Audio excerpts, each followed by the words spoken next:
Hey, it's JJ Virgin, and welcome to the JJ Virgin Lifestyle Show, where I give you the latest cutting-edge intel to help you look, feel, and think better. Now, today we're going to be talking about aging. And, I don't want to use the term anti-aging, because to me, anti-aging means like that you're dead. So I like the term de-aging, meaning that we really are turning back the clock. And so today we are going to talk about things that you can do to help you slow down or put the brakes on the aging process. And they're actually pretty simple things to do. Maybe not easy, but simple. And they're probably things that you could be doing every day right now, not realizing how much they are just making you age faster. So that's what we're talking about today. And you know who we're talking about it with? Me. Because as a woman in my 50s, I am obsessed with how to de-age, as you can imagine.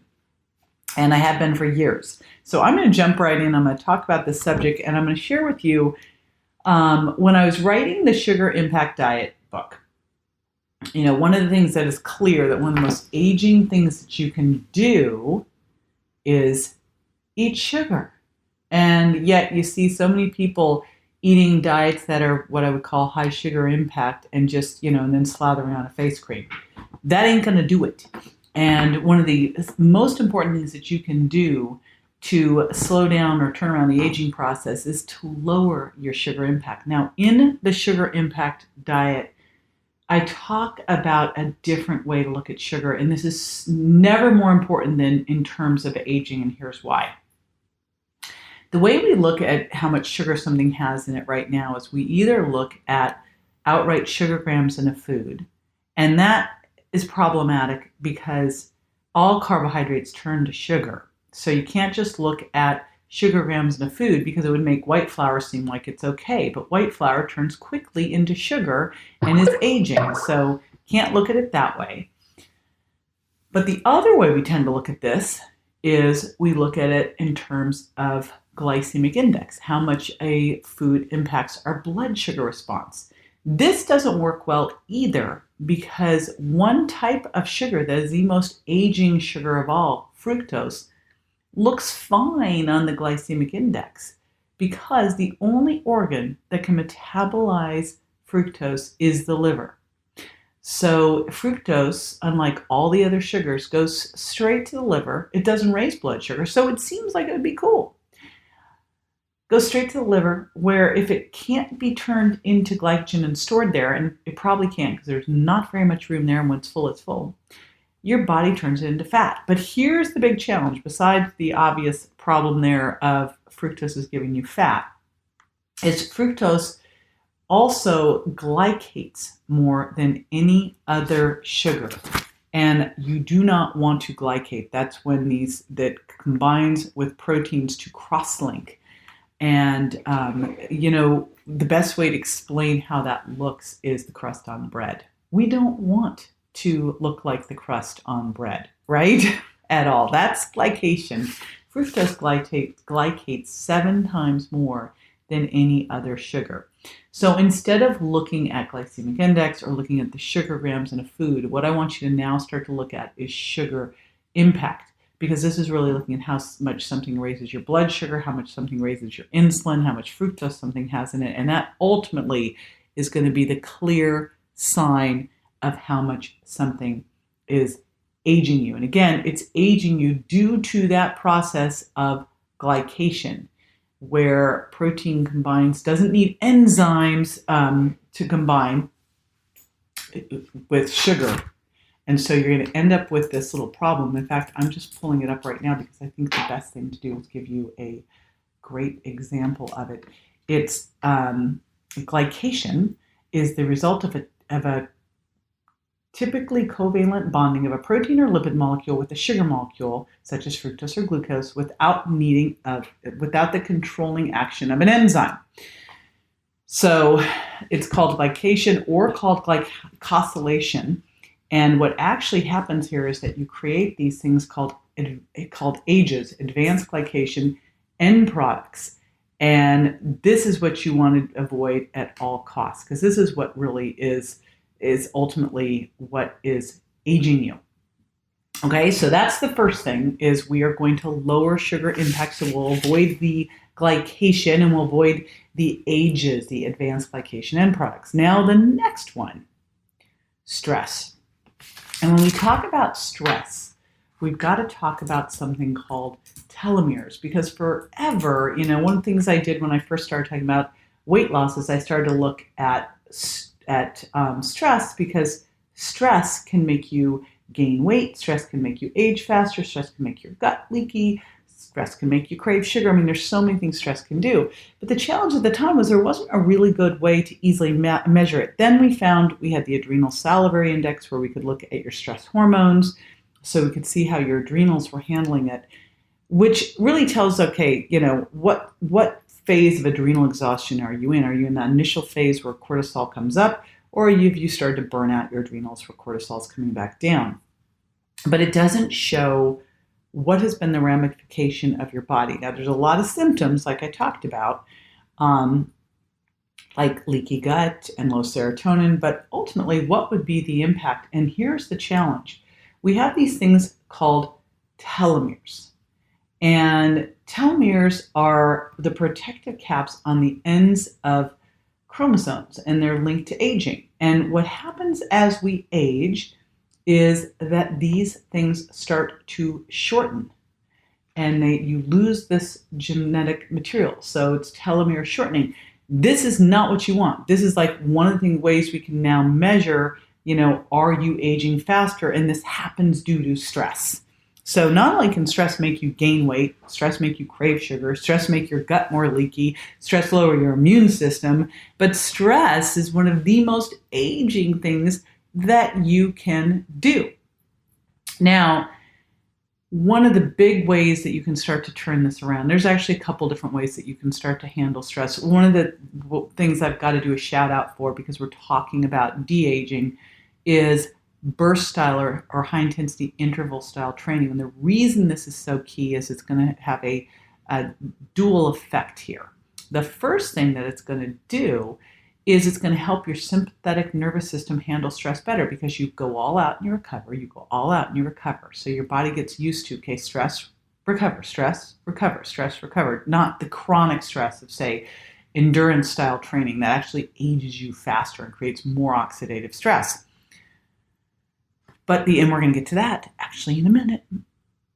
But the other thing here that it does is it helps your body raise growth hormone. And that's one of the things that we want to do. Another thing that I love to do to help manage stress is meditation or tapping. Now, I'm going to say tapping because I full disclosure, have not gotten my meditation down yet. And my girlfriend, Emily Fletcher, created Ziva Meditation, and I promised her that I would do this with her, and she is going to hold me to this. So I'm going to do it. However, in the interim, I am doing emotional freedom technique or tapping, and that can help lower stress hormones. So the big takeaway there is, hey, we're not going to get rid of stress. I mean, that's not happening. What we need to do is change our response to stress, because really there's stressful things around us, but it's our response that creates the issue for us. So you need to learn how to modify that response. And tapping is one thing that can help there. Vitamin C is another thing that can help there. Meditation is another thing that can help. The takeaway is find the thing that works for you. All right, now I kind of started talking about this a little bit already, because we're talking about the 3 things that you should swap so you don't get old fast. And the first, of course, is sugar. We talked about lowering your sugar impact. And then the next one is stress, and looking at how you can learn to manage stress so you're not being reactive. So it's a proactive approach to stress, and so that you don't have those short little telomeres. We do not want short, stubby little telomeres.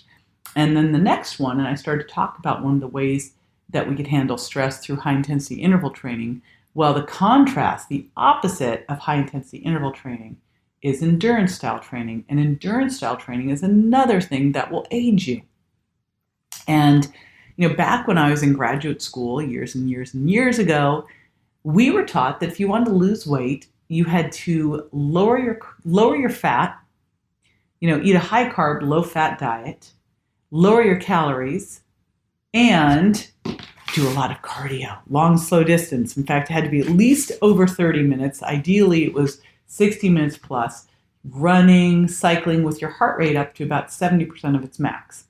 This is actually the worst thing that you can do for helping with de-aging, because all of that chronic exercise does a couple things. Number one, you're breathing more. So it's more oxidative stress. So it's aging. That's the biggest reason that's aging, is oxidative stress, but also because of the hormone response. Remember, your body's not a bank account. It's a chemistry lab. And what you're doing there is raising stress hormones. What we want to do instead is have not a catabolic breakdown effect from exercise. We actually want to have an anabolic or growth response from exercise. And the exercise that does that well is burst style training. Resistance training is burst style training. You push hard and you recover. You push hard and you recover. But my favorite type of burst style training or high intensity interval training is where you get your full body involved, and especially your legs. And so things like jumping jacks, sprints where you're using your arms, or running up the stairs using your arms, Turkish get-ups, burpees. And again, what's cool here is this is done based on your level. So if you're just a beginner and you're not, you're needing to get in shape, I was going to say you're in rotten shape. No, it's an opportunity. You're getting into shape.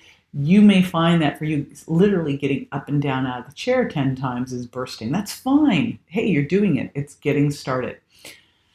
But it's something that you can do for all out for, say, 30 to 60 seconds. I'm talking all out. You cannot keep going. And then you recover. Usually it takes about twice as long to recover. And you recover actively. So if you sprint or you were running upstairs, you walk it off, or you walk down the stairs. And you do it actively to help buffer back the lactic acid that you kicked out during the intense period, so that you can buffer it back. You can actually use it, your body can use it as fuel source, so you can recover and do it again.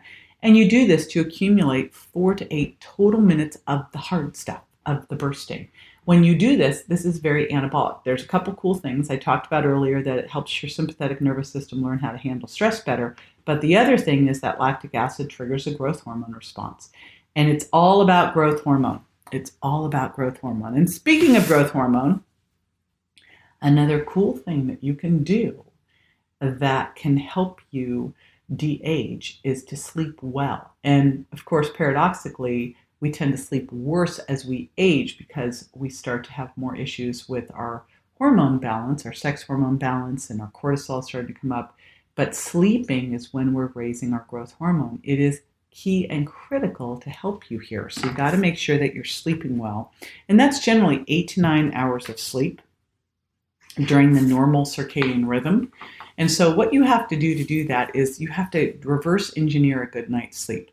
What I see with most people is all of a sudden they go, crap, it's 11. They've been doing something stimulating. Maybe they're watching TV, bright lights on, loud noise, and all of a sudden they think they're going to go run into bed, put on their PJs, and go to sleep. And that is not going to happen. No way. What you need to do is prepare your body for sleep. So what you want to do is start dialing down the lights, dropping down the room temperature, take a hot bath, then your body's going to work to recover from it. Maybe do some lavender essential oils, because that's very good and calming. It's great if you took a bath with some Epsom salts. Magnesium is relaxing, helps you sleep.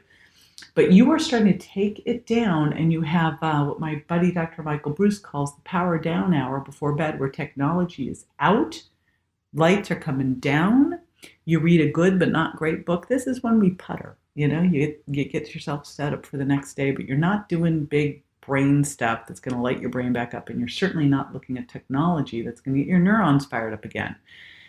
So that is key, because you need to have a really good night's sleep to help raise that growth hormone and lower stress hormones. Now I'm going to give you 2 little bonus points of things that can also help here. And one of them, one of the things that scientists know is the only way to extend lifespan. And, when you really look at this isn't about lifespan. It's about a new concept called health span. It's how healthy are you for how long? Like, who wants to live a long life in crappy health? You want to live an amazing life in incredible health and then one day go out like a light bulb. So that's what health span is. And what scientists found that the only real way to increase your lifespan was through caloric restriction with optimal nutrition, meaning you're eating less because it's keeping insulin low, but what you're eating really matters.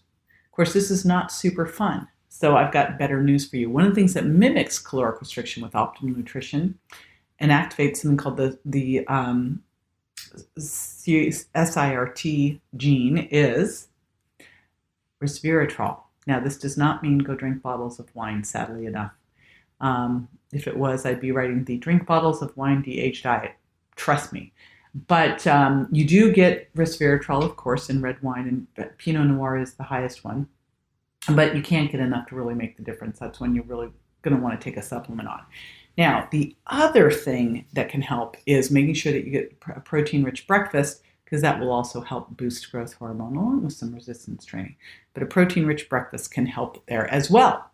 All righty, so just to recap, find ways to be proactive so you're not reactive about stress. Lower your sugar impact, because sugar, especially fructose sugar, is the most aging food. And stop the long, slow distance, trash your treadmill, and start doing some burst-style training. Get the resveratrol in, and make sure you're getting protein-rich breakfast. Super important there. Alrighty, now after the break here, I've got all these papers. I feel like you know how Rush Limbaugh was always like that I listened to him, but jamming all the papers. I'm sort of doing my Rush Limbaugh imitation here. So after the break, I'm going to be answering a listener's questions, so be sure to stay with me.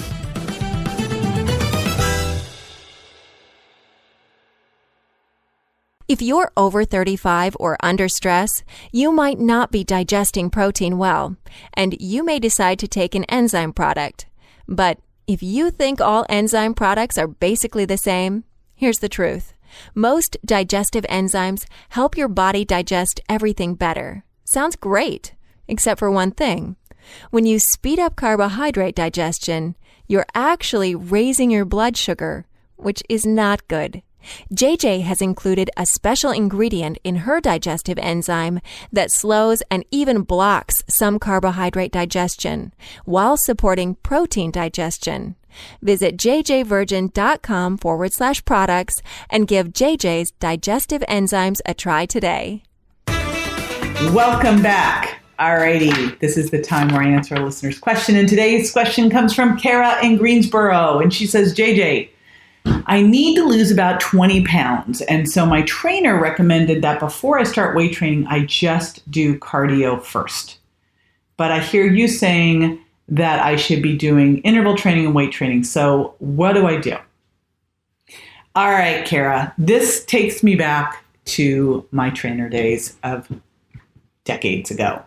And honestly, I remember way back when, and it was just me and Body by Jake. We were like the first personal trainers, I think, in the United States. And we were told that when you wanted to lose weight, you should do a lot of cardio first. You shouldn't do any weights. You'll just get bigger, blah, blah, blah, blah, blah, right? All this stuff. And what I was seeing with my clients, and I was also training people at the time down at Gold's Gym in Venice, which is the mecca of bodybuilding. And what I noticed was those people didn't know cardio. And there were women in their 60s that I would have killed to have their body that looked amazing. And then I started to think of the marathon runners versus the sprinters. And I'm like going, I'd much rather look like a sprinter. They're fitter, they're younger, they're leaner, they're more muscular than a marathon runner. And it turns out a marathon runner has the muscle mass of a couch potato. But I was looking because all of what I was being taught in school was do long, slow distance, go up, get your heart rate up, work out, do cardio for 30 to 60 minutes. And just like you heard, it was like, do cardio first, don't do any weight training, it'll make you bigger, blah, blah, blah. But I started to do more and more weight training with my clients. And I remember my female clients were really scared of doing this at first. But the more weight training we did, the smaller they got.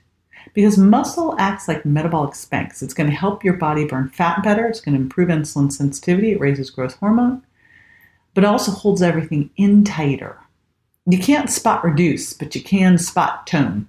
Okay. And you want to hold everything in tighter, and then you'll burn more body fat overall. I remember reading this research by Miriam Nelson of Tufts, and she found that when women lifted weights, they got smaller. And I remember now, I'm thinking of a client I had 15 years ago who came in. She wanted to lose, I don't know, I think she wanted to lose 10 pounds. And she came in and said, okay, I want to lose 10 pounds and I want to go down, 2 sizes in my clothes. Well, what was interesting was she didn't lose any weight. She went down 2 sizes in her clothes, dropped body fat, dropped her waist measurement, lost no weight because she put on muscle and dropped fat. And fat is just a backpack of crap you're carrying around that does nothing for you. In fact, it's even worse than that because it sends these inflammatory messages out to your body. And muscle requires more energy to be on your body, but it also holds everything in tighter, which is so important. So do not be afraid, my friend Kara, of lifting weights when you need to lose weight. It's actually the most important thing that you can do. I don't have people doing cardio long, slow distance at all anymore. I want them to move more. We should all be walking more. Get a dog. But that's not your exercise. Your exercise has to be hot, sweaty, and should hurt a bit. So start those weights. Start them now. Hold everything in tighter and get more insulin sensitive. It will help you drop the body fat. All right. If you'd like to submit a question, just head over to my Facebook page at JJ Virgin Official.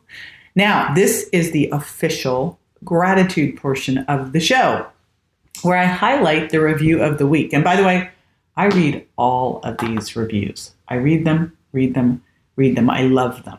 So I'm so appreciative of you sending these reviews. If you pop on over to iTunes, that's where this is all happening. And what I'm going to do each week is grab someone and thank them for doing it and read their review. So here you go. Let's see. I have here, JJ is the best. And it's by Carm422 and says, JJ is truly the best and has uncovered the foods causing us to keep from losing weight. I find her fascinating and her diet truly works. Big thumbs up. All right. Thank you so much, Carm422, for that. And thank you all for joining me today. I am so honored to have you on the podcast and be spending this time with you. And until next week, pop on over to my Facebook official page. Let me know what you'd love to hear more about. Ask some questions, because I love to answer the questions on the show. And thanks so much for being part of the community. Bye.